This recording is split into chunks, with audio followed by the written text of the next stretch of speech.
না ওর কাছে বসে বসে কৃষ্ণ নাম শ্রবণ করছে।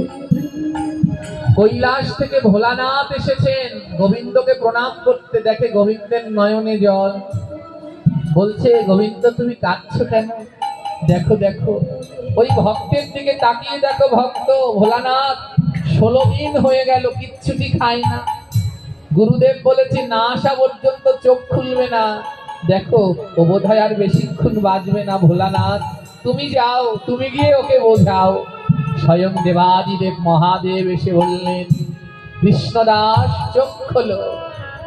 যে তোমার গুরু রূপে এসেছিল তোমার গুরু নয়, উনি একটা চোর। কৃষ্ণদাস বলে, আমি বিশ্বাস করি না, কিন্তু আপনি কে? আপনাকে তো আমি চিনি না, আপনার কণ্ঠস্বর, আপনি কে? চোখ খুলছে না।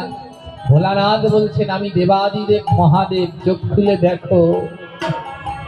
কৃষ্ণদাস বললেন, ও আমার গুরু দর্শন দিয়েছে, তার 16 দিনের মাথায় যদি মহাদেব আসে, যদি গুরুর মন্ত্র পাই, তাহলে আমার কৃষ্ণ।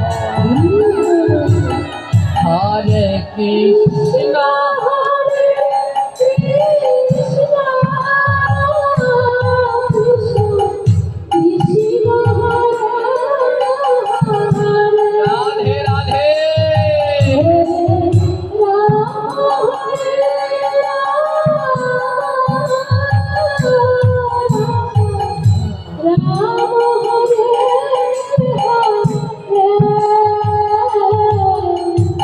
কৃষ্ণ হরে কৃষ্ণ কৃষ্ণ কৃষ্ণ হরে হরে হরে রাম রাম রাম হরে হরে।